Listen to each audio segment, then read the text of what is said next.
This is Let's Talk Tribe, the official Let's Go Tribe podcast, episode 101. I'm your host, Matt Lyons, and on this week's episode, we'll have a quick eulogy on the 2018 regular season, and most of the episode is going to be previewing the Astros, when they'll be playing, how you can watch them. If some of the players are ready, if they're going to struggle, we'll look at the pitching matchups and our biggest concerns of the series. And we do have a couple questions this week from some listeners. More Join like me the for all that Astros. Sure. As you couldn't even wait for the you just had to get that out right away. That's Merritt Rolfing, my co-host, who's very anxious to get that great pun out of the way. You ever heard that one before? The last Astros. I think they're like the second Stros right now. The top Stros. There you go. Woo woo. They're really they finished. You know, they're really up in the astrosphere. No, astrology. No, astronomy. No, space. No, Whatever. Well, then the astral. We'll go astrophere. I'm going to go astrophere. I think there's an astral astrophere plane, so they're technically dead according to Dungeons and Dragons rules. And that's the only rules that matter, really. Yes. That's what dictates baseball, Dungeons and Dragons. Mm-hmm. Everything's just a roll of the dice when you think about it. What is baseball but a series of dice rolls every single at bat, and in fact every pitch? It's all probability, baby. What is life but a series of dice rolls? Yeah. We get like a black and white picture of you that like fades slowly with that text over it. I really hate those, like, baseball is a game of inches, like, especially when people say that's only baseball. That's really, every game is a game of inches. I just think a game that really relies on measurement, like football, is actually a game of inches. Right. Like, as the Browns realize, when you're an inch away, or when you have the first down by an inch and suddenly you don't, and then it's fine, but whatever. They actually, I was reading today, the NFL officials, I'm a Raiders fan, the NFL officials. Oh, you are? I hate you.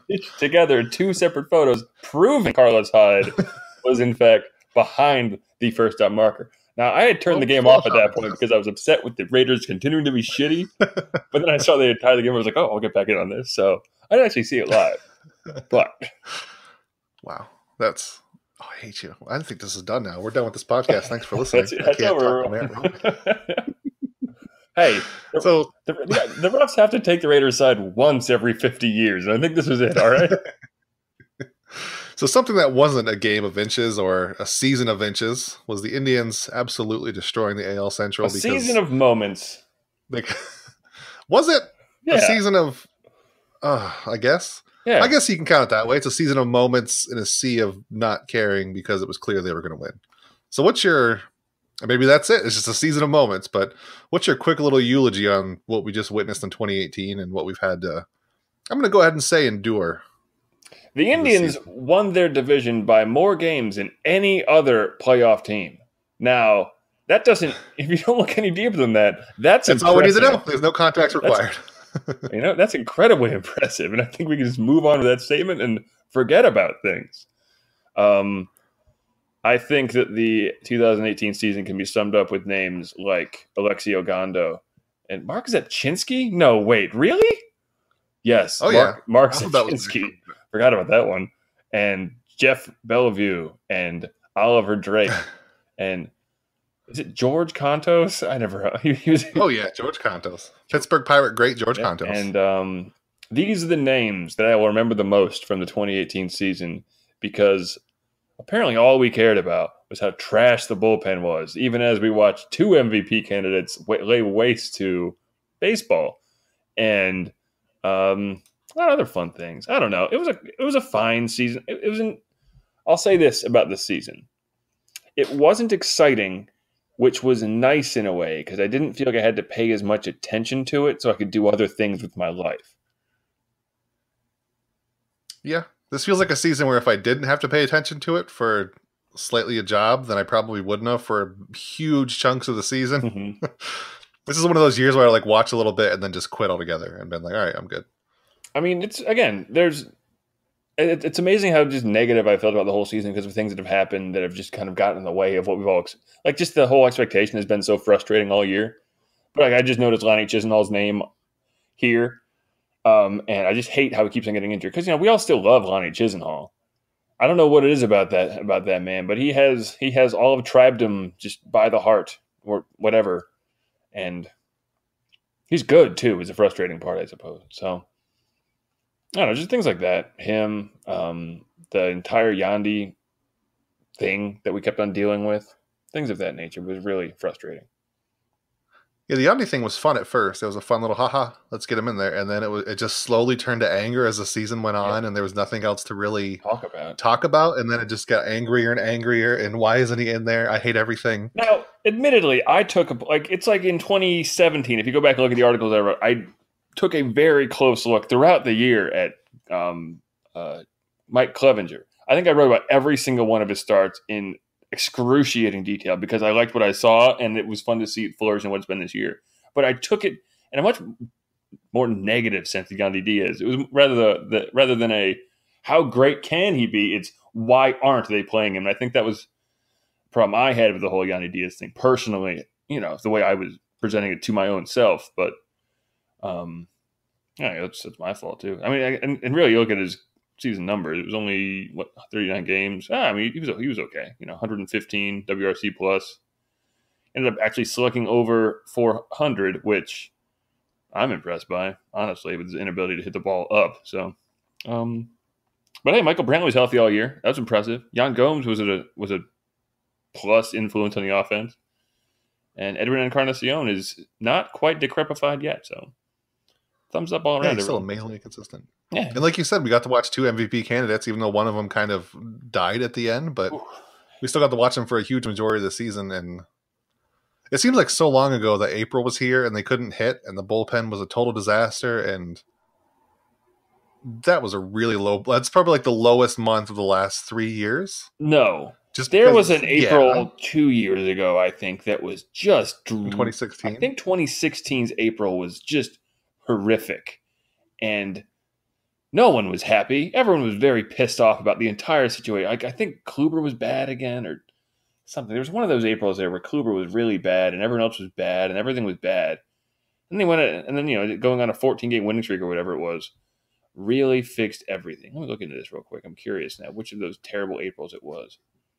But I think back then even there wasn't the expectation they were supposed to be so good. Right. And I think in 2016, remember, so there wasn't so much anger around why aren't they better. It was, they're just bad again. So everybody was just upset in that way. But this year it was all, they're supposed to be great and they just keep popping up and the bullpen sucks and I hate everything. Oh yeah, exactly. They were 10-11 in April. And really, it was amazing how mediocre they were for whole stretches of the year in 2016. Outside of that 22-6 June, they were 16-14 in August and 16-11 in September.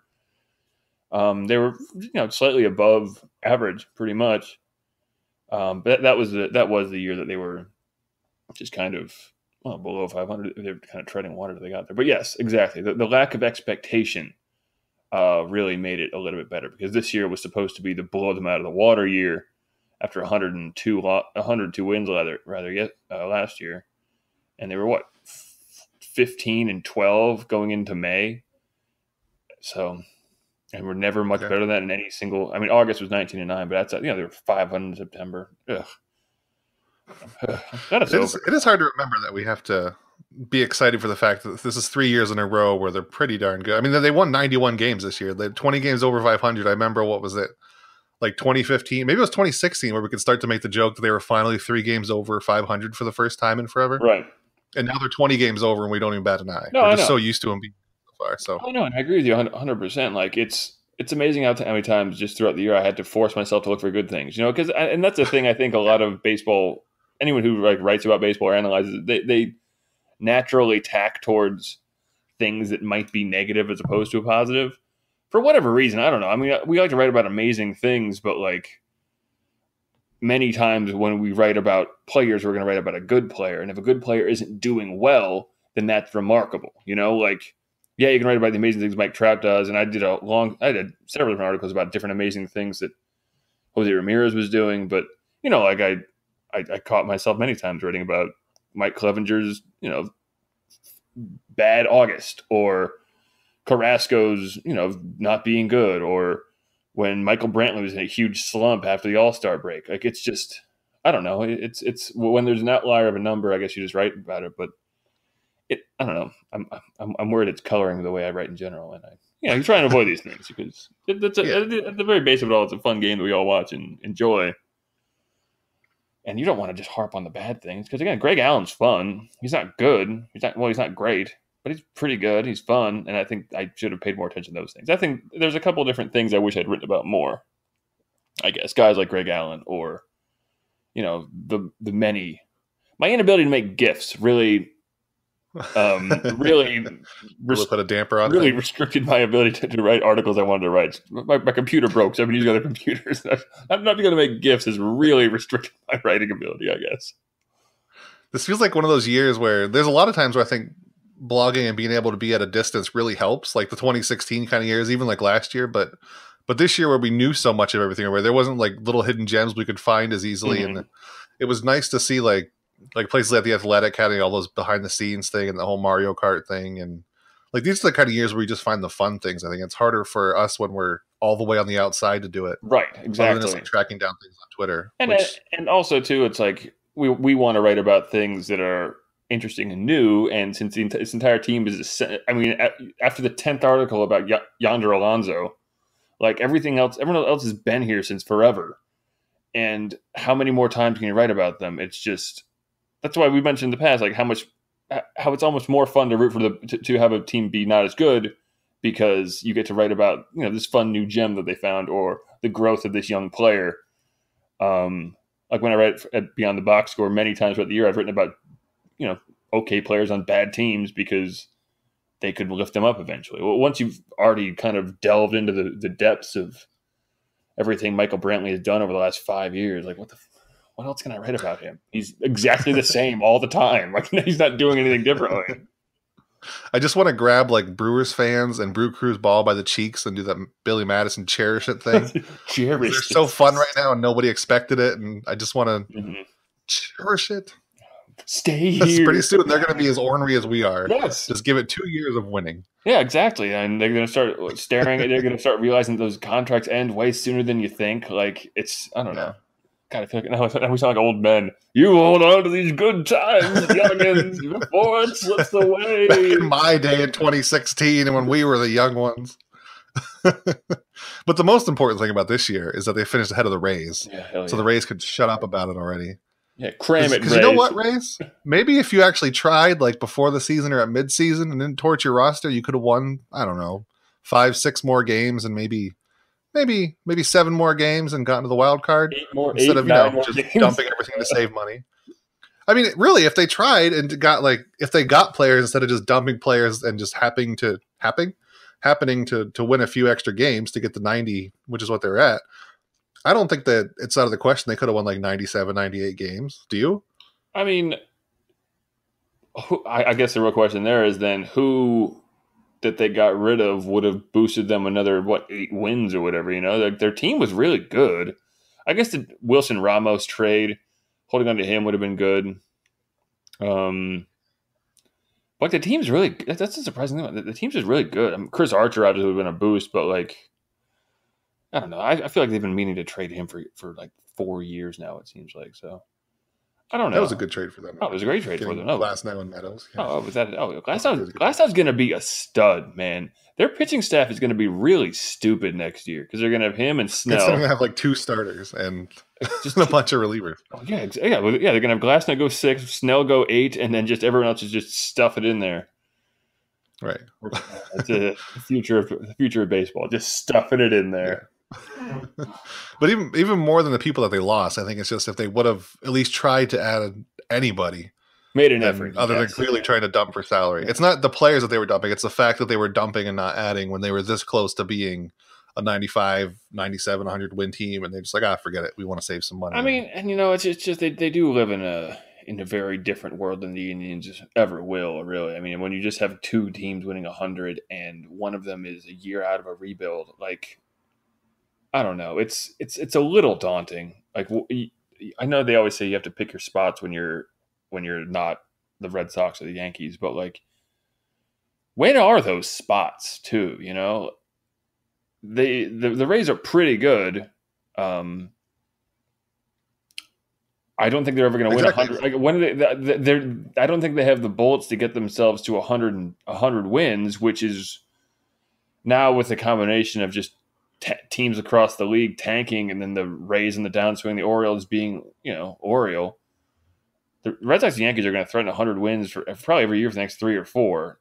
where the Rays find themselves now. Like they obviously aren't in a world of as long as we compete, doesn't matter because we'll make money because they're not doing that because no one goes to their damn games. So I don't know. It's curious to wonder what is the goal. I suppose like it'd be nice to be a fly on the wall of like what is the discussion in those like in the front office where do we see ourselves in 2 years? Because again, that's a good team. I do partially wonder if their goal was just to completely tank and they just screwed it up.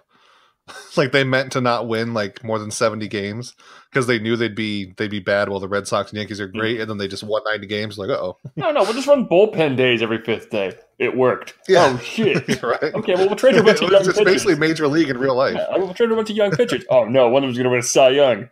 Oh, all right, fine. Let's dump some guys and get some older bets. Oh no, Tommy Pham wasn't that for us. Shit. Let's just have this guy named Blake lead our pitching staff and just see what happens. Yeah, no one trusts a guy named Blake. ERA plus 219. Oh shit.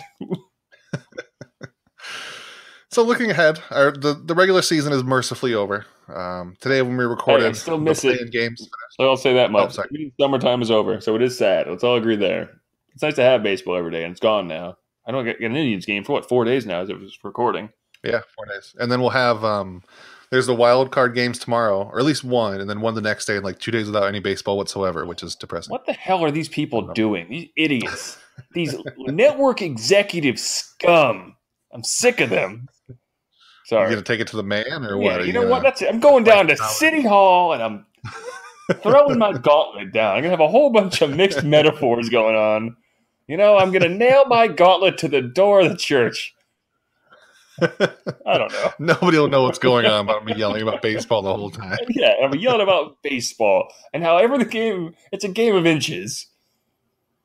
It's a callback. It's a game of rolling the dice for inches ball and I'm just rolling the dice across out here, the plane.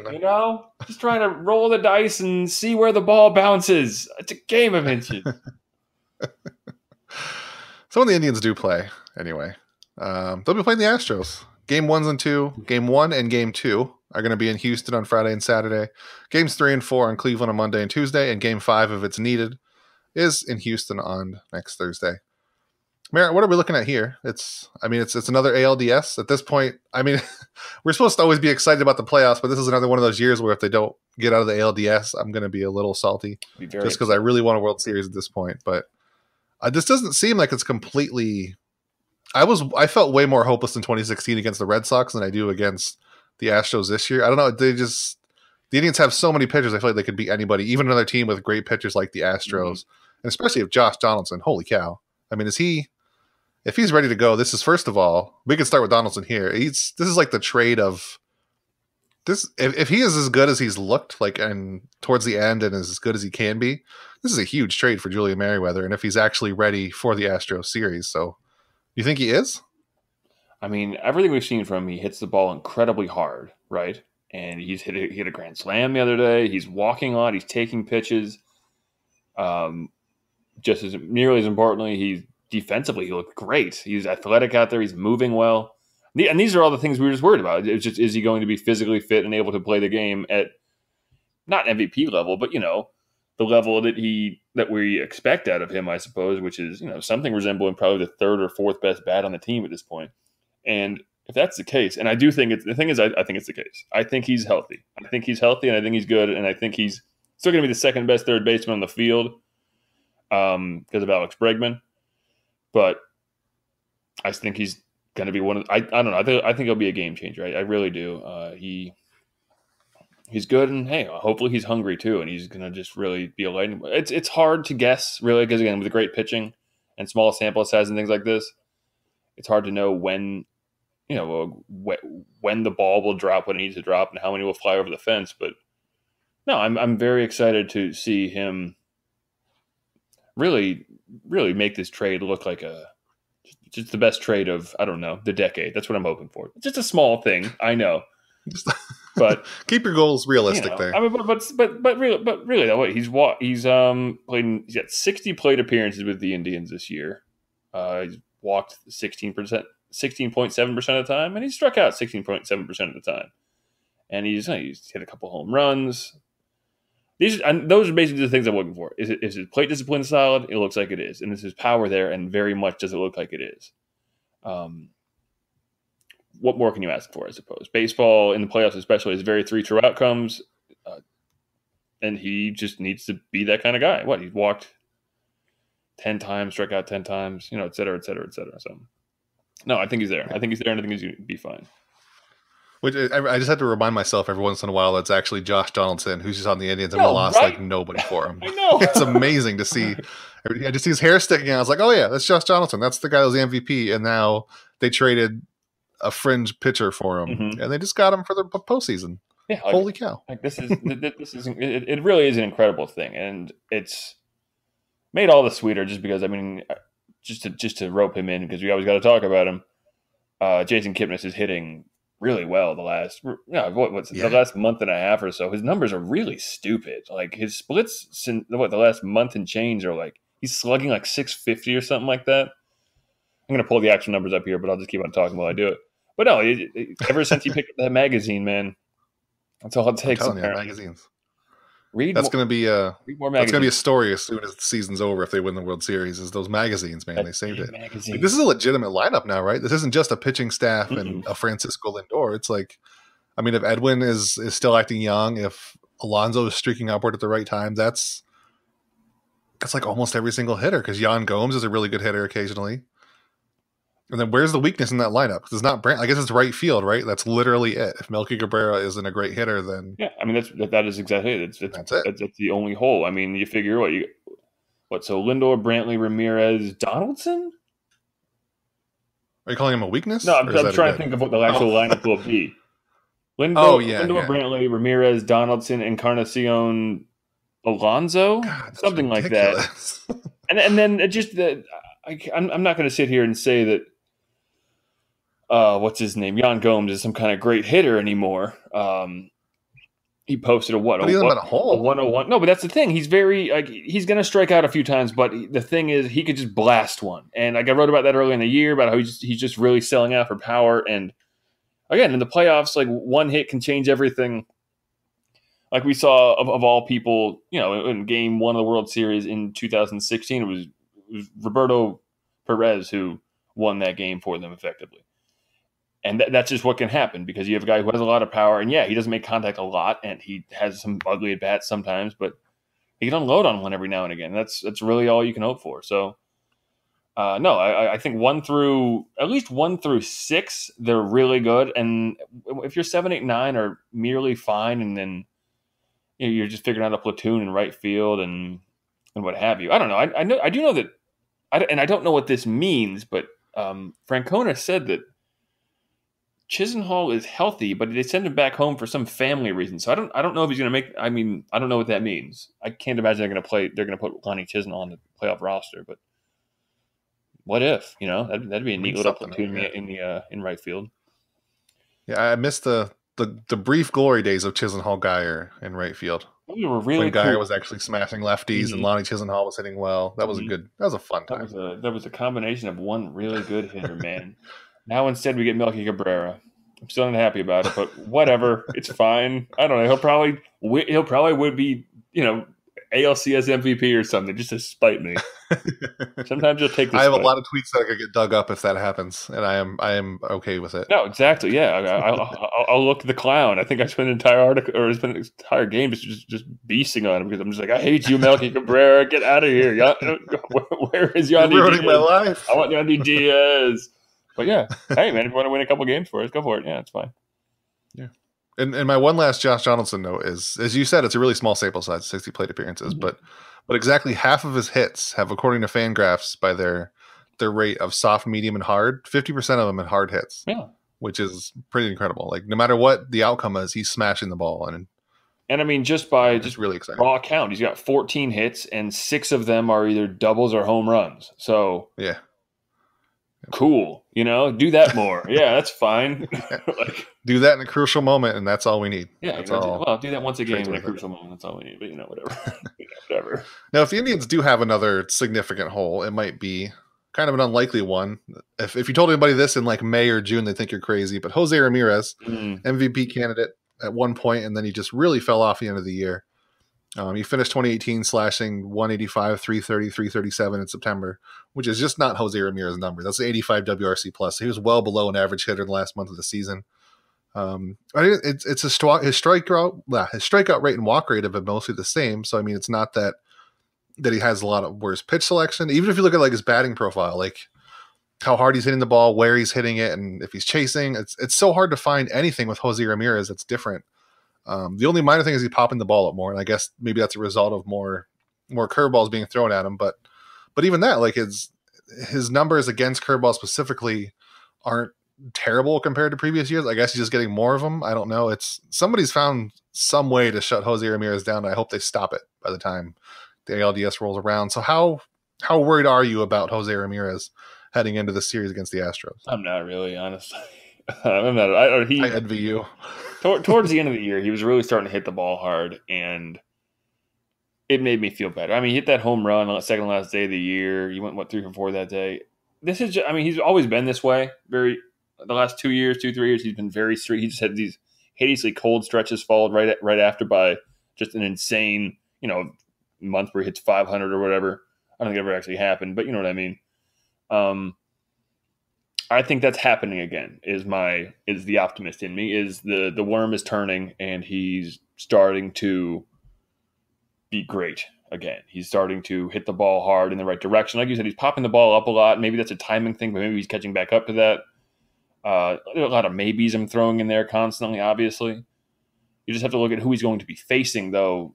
At least in the ALDS, I mean, you don't have a lot of curveball pitchers. You have a lot of fastball slider guys, guys that he kind of feasts off of. It is the curveball, the slower stuff that he's not quite as good against from what I've seen.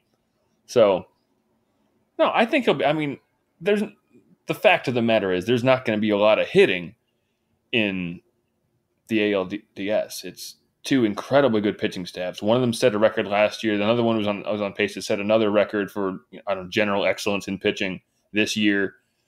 They're both really good. I mean, every day is going to be a really cool pitching. Even game 3, assuming it's like Clevenger and Keuchel, that's a really neat pitching matchup. I know we're going to get that in a minute, but every single day is going to be a big pitching matchup. The bullpens are variously good. I know there are past guys for both teams have suffered, but new guys have come in to kind of boost the bullpens. But I'm not really worried about Jose Ramirez because I think he'll be fine. I think he'll be as fine as anyone else. And again, it just looked like things were turning back around for him from what I saw towards the end of the year. That's very much eye test. The numbers don't really speak to it. I think the last 10 games of the year he hit. Well, let's look. I'll just pick a couple games here. I think it's great. If he is bad though, I do kind of fear for the narrative that's going to be built around him, like choker and all that he stuff. Just can't hit, yeah, right. Which is, I don't think that's true at all. I don't know. I mean, but that's absolutely going to be what people keep saying and harping on for no reason. Well, and this is a kind of a problem too, and it's not something anyone's talked about, but it's something I've kind of privately worried about. I think we talked about it a couple times in the podcast. The Indians obviously have great hitters. It's just they've also had the benefit of playing against some hideously bad teams. I mean, the White Sox lost 100 games this year, and they came in 4th. Well, they lost 6. Did they not play the last game of the year? Damn, those sons of... Damn, they could have done it. Oh, man, they could have lost 100 games. Never mind. I feel depressed now. Oh, man. So close. Ooh, well, good as... Whatever, rounding. They lost 100 games, rounding. But they get to beat up on these bad pitchers, and so it definitely makes their numbers look good, but it's not like Ramirez hasn't done well against good pitchers, too. He has, because he's a great hitter. So, I don't think making their numbers look better diminishes how good they actually are either. Right. And he still hits the ball very hard. I think we can both agree. I liked last year's Jose Ramirez a little bit more, just because he wasn't quite so prone to shifts. This year he's pulling the ball, especially when he bats left-handed. He pulls the ball way, way more, and it's obviously led to nearly a 40-40 season. So I don't know how I could be mad about that, but the ability to keep I don't want everyone on the lineup to do that, I guess. And I mean, now with Lindor pulling the ball a little more, and then obviously Donaldson and Encarnacion and Alonso, and not to say nothing of, Yan Gomes and guys like that. That's a lot of guys pulling the ball, so that there's value in, I suppose, having someone able to work the whole field.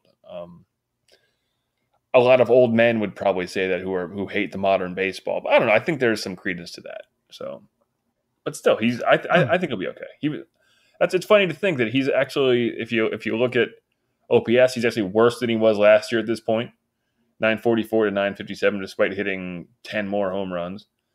His OPS plus is a little higher, but that's it's all based on the whole league basically. So, I don't know. I think he'll be okay though. I'm not too worried.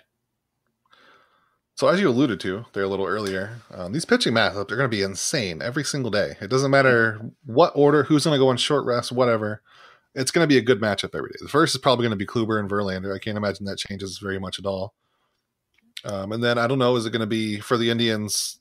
I mean, you sort of implied it's going to be Clevenger third, but is it going to be Bauer second and then Carrasco, or maybe Carrasco then Bauer? Maybe Bauer is saved in the bullpen somewhere.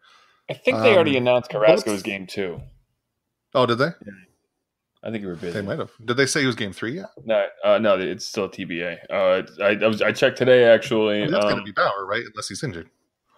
That's the question, and that's what everyone's wondering right now. Like, but then that's the case. If it's Bauer, then is it Clevenger to the bullpen? And that's the real question we have to ask ourselves next. Which again, I'm fine with. Sort of. I don't know. What do you do in my that dream situation? scenario? Oh no, go ahead. I'm curious about what your dream scenario is. Tell me.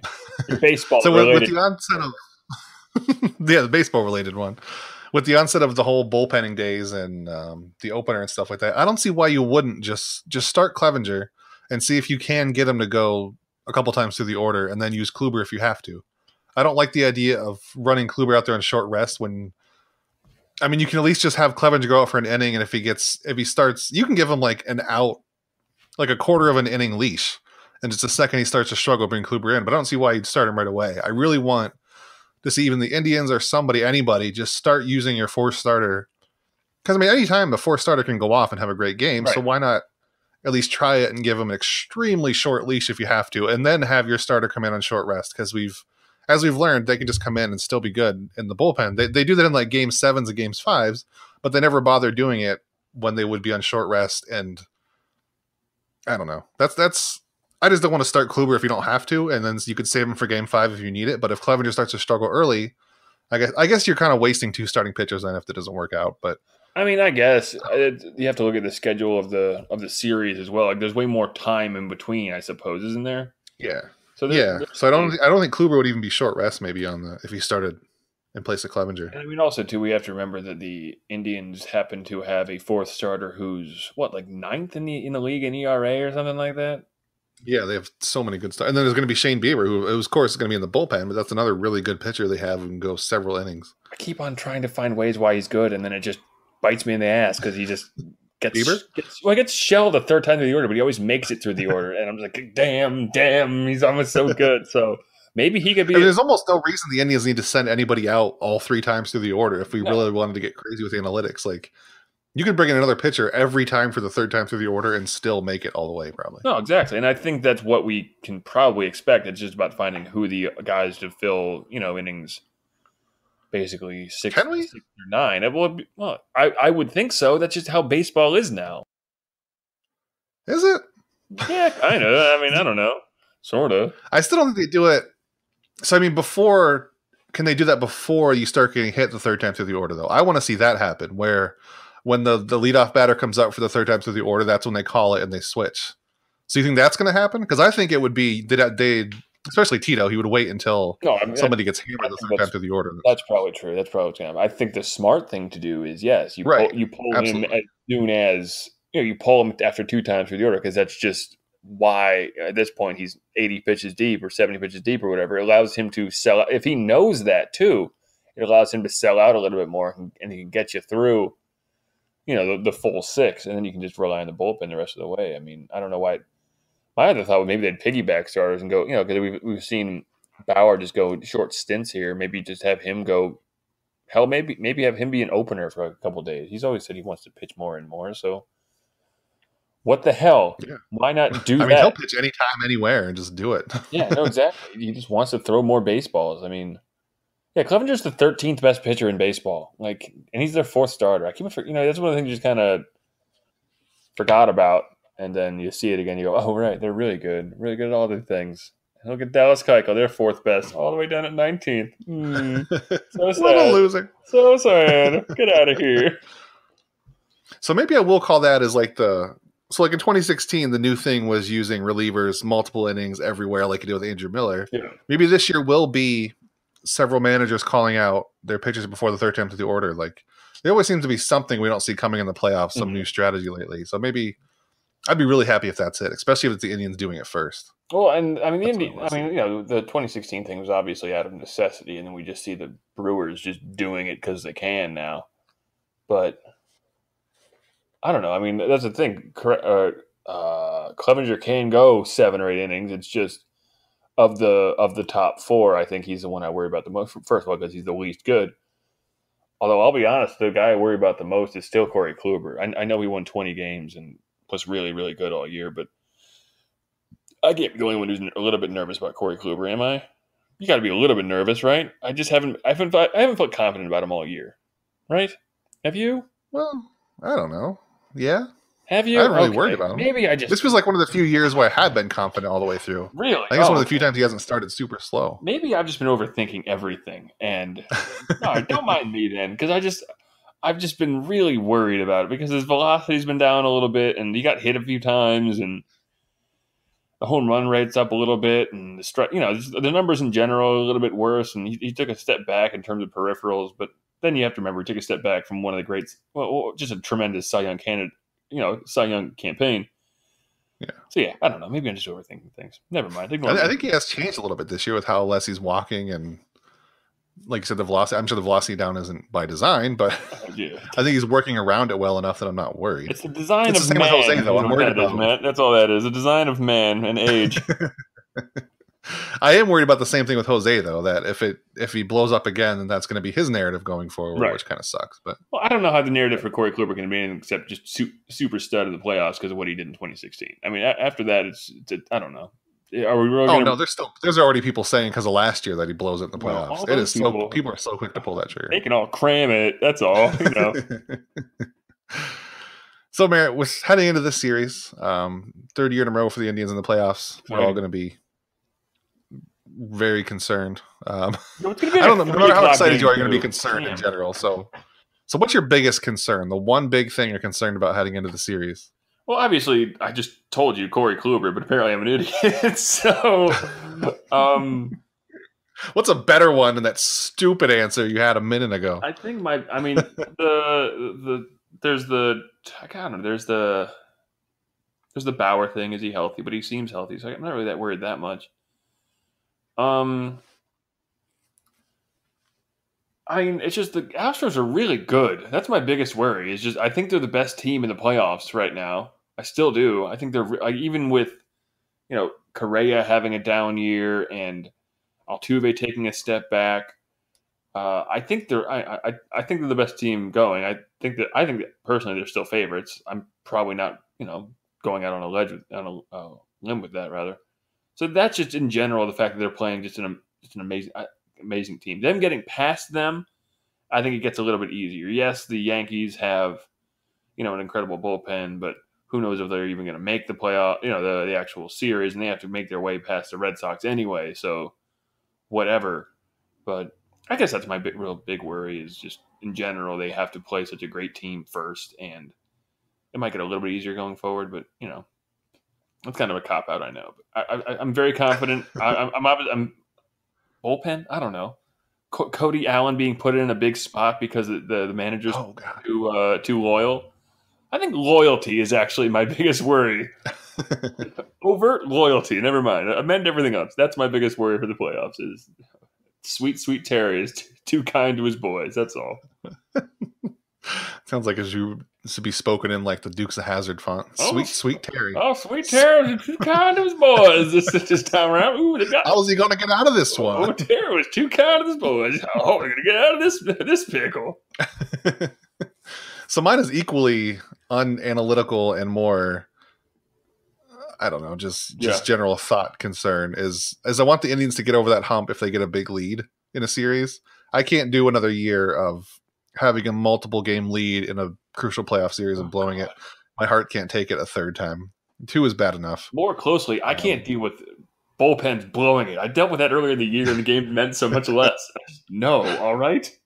No. Yeah. But I guess at least this year that's kind of expected. Last year it was out of nowhere that the bullpen would blow it. But this year, if they do it, it's like, yeah, we kind of knew it was coming. But just in general, if they get up like 2-0 in the ALDS and they lose it again, I'm going to cry for like a week straight. And that's, I mean, at what point, because going back to the Browns, unfortunately, when they couldn't win forever, it just felt like somewhere.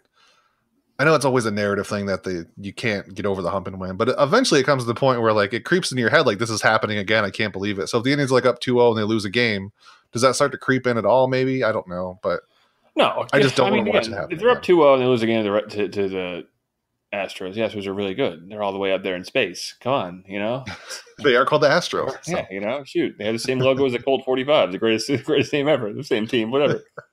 No, if they lose one game, no, I'll be fine. If they lose in the second game, then all of a sudden, I'm like, oh, no, it's happening again. But, we'll see. At least in that case, they're the road teams. They don't have to fail in front of their own fans. Hey, did you know the Astros have among qualified starters, they have the guy with the highest ground ball rate and the second lowest ground ball rate? Who's that? Keuchel and, I don't know, Garrett Cole, something? And Verlander. Verlander has a 29.1% ground ball rate. What garbage. Oh, I forgot they're facing Verlander. We can go back to that. I mean, they're in that guy's head. They are deep in his head. Are they? I can't tell anymore. He's so good. I watch him pitch, and I'm like, he's frightening. He just struck out like 19 Orioles in 4 innings or something like that. Like, he made more bat during the inning because he was so mean to them. But, I mean, you look at the numbers. They batter him. It's crazy. Yes.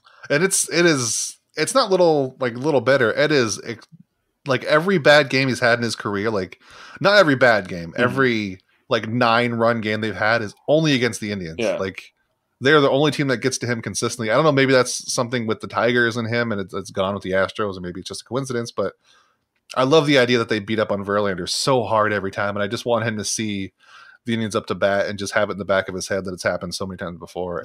They straight up cost him a Cy Young award. I think it was in 2017, right? Like right before he got traded.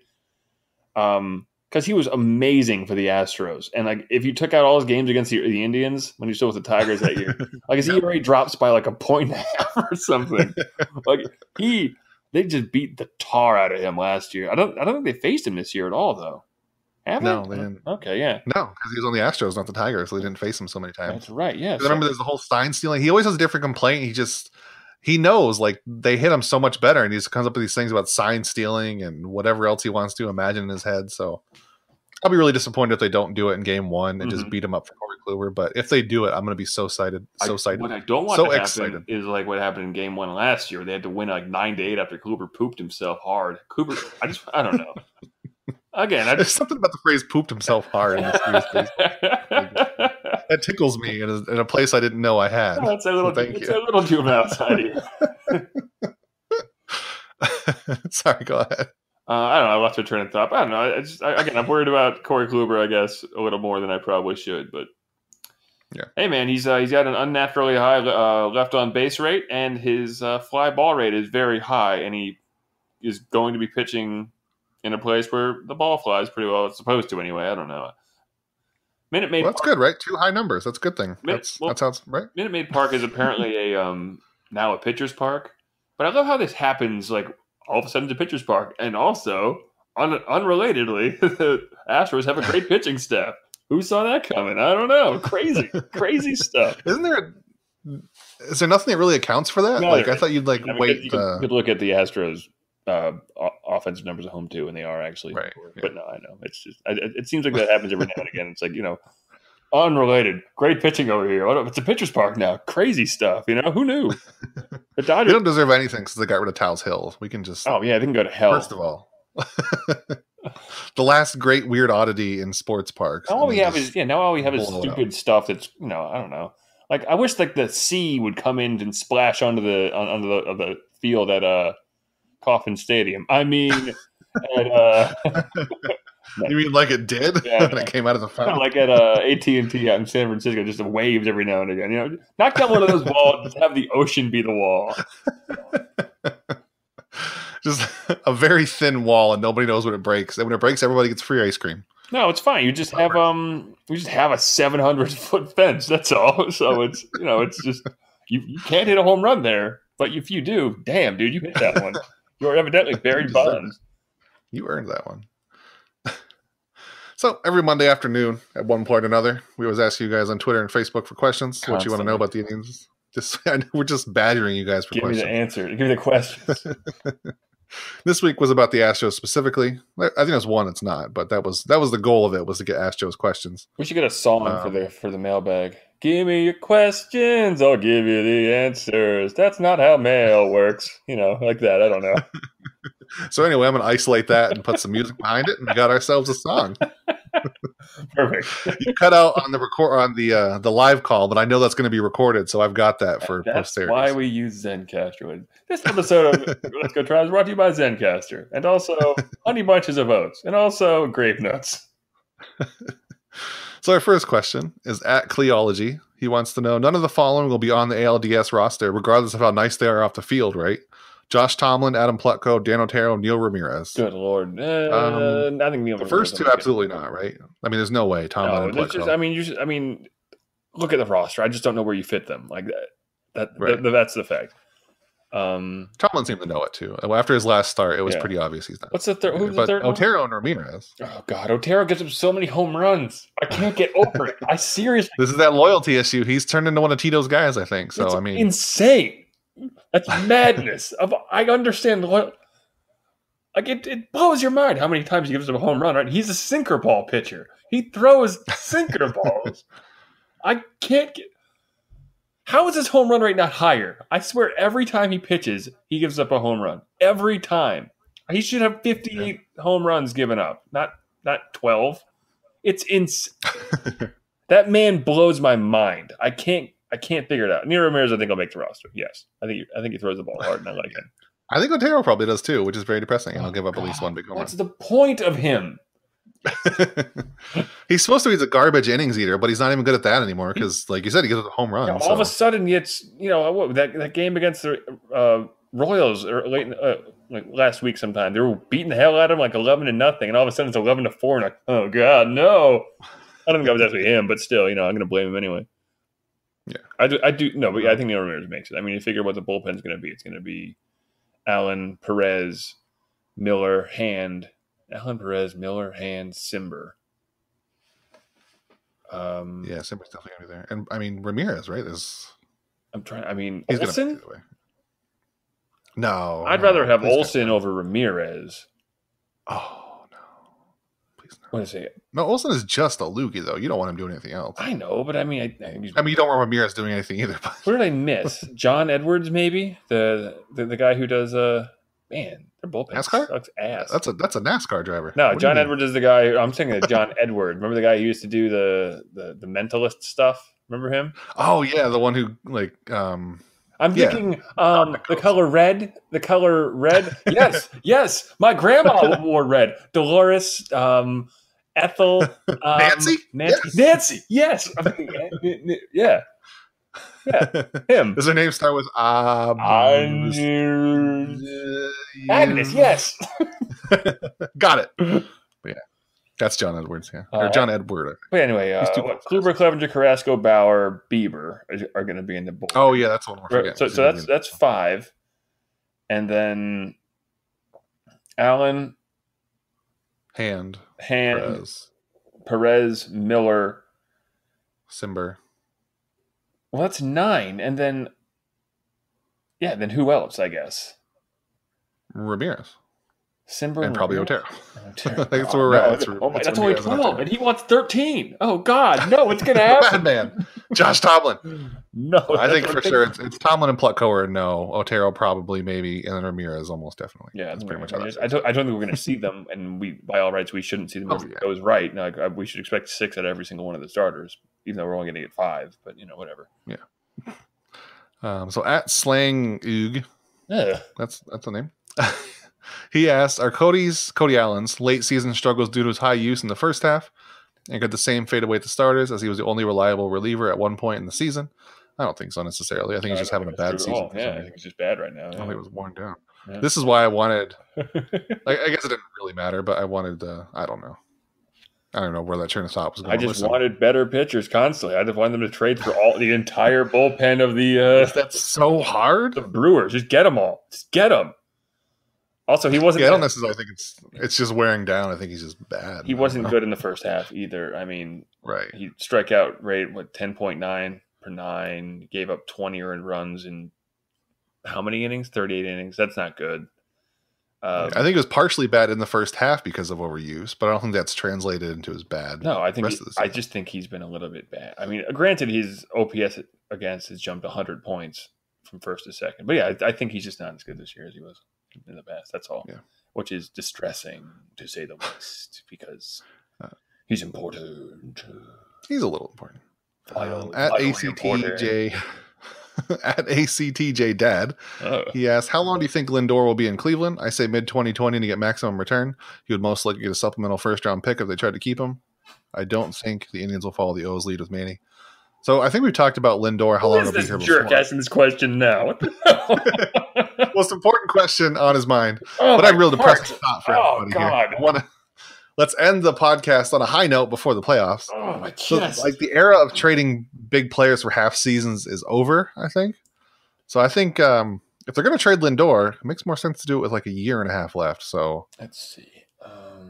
Very depressing. We've been over this 100 times, but he's a free agent at 2022. So 2021 is his last real season. So, yeah, I mean, that's exactly what Dad over here said. ACTJ Dad. I hate you, ACTJ. Like 2020, right? I mean, trade after 20. I guess. I mean, you have to look at the landscape of everything. Again, the pitching staff's still going to be there. Because they're still going to be good. You keep them and don't worry about what you get back. I think because if your window's closing towards 2021, you at least try for those last couple of years, right? Assuming, and just you think, assuming trends. I mean, Bauer will be the ace at that point. Cody Anderson will be the second best pitcher. Shut up. You can dream. I will. I'll continue to dream. What's his name? Bieber will be the third best, and then your fourth and fifth at Carrasco and never. You forgot about Tristan McKenzie. Oh shit! They have Tristan McKenzie coming. That's right. I know, right? Damn. I've been thinking about that a little bit. Like he's coming next year, or the year after. Yeah, where are you going to fit him? Is the thing. Right? He's going to have to be a bullpen arm. I mean, assuming Bieber makes the leap, I fully expect from him. That's the thing I think we need to focus on. Is he's going to be? I think he's going to be a great pitcher. Bieber, I mean. Yeah. I don't think it's unfair to think that one of the five will falter by then.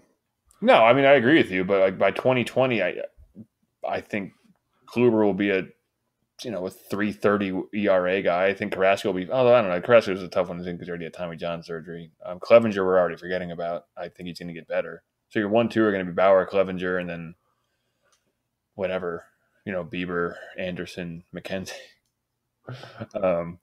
Anderson will be good. Shut up.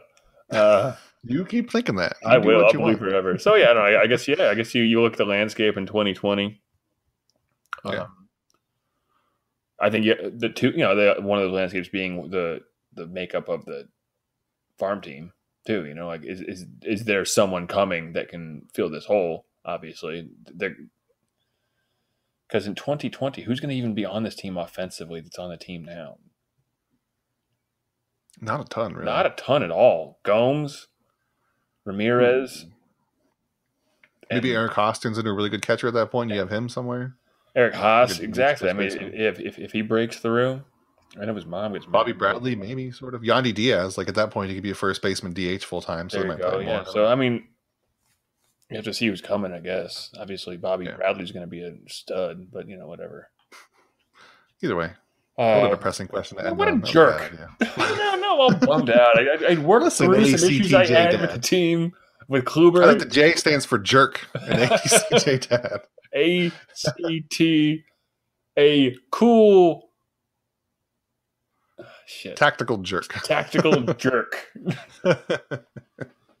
No, thank you for the question, ATG Dad. Yeah, appreciate it. Yeah, thank you very much. Thanks for listening, too. Everybody else, enjoy the playoffs, even if they lose. Oh God, I don't even want to say that. Shut up, They're not gonna dude. Damn. Just enjoy it. This is what we got. Lose on the night we're recording a podcast. Also, I don't know if we're going to be able to record next Monday because what the hell are we going to do? We're not watching the game? Damn. What are we, stupid? Oh, is it on Monday? Oh, I'm not recording on that then. You all can live without a podcast for next day. Yeah. No, we'll do like a podcast after the ALDS either way. I accept. We'll like preview the ALCS or just cry for an hour. Just sob quietly into the microphone.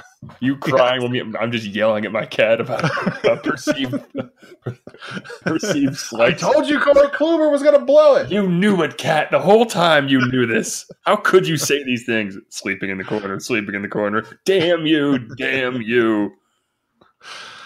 All right. On that note, have a good week, Merritt. Everybody else, we'll see you after the ALDS, whenever that is. Happy, sad, whatever. Early, late.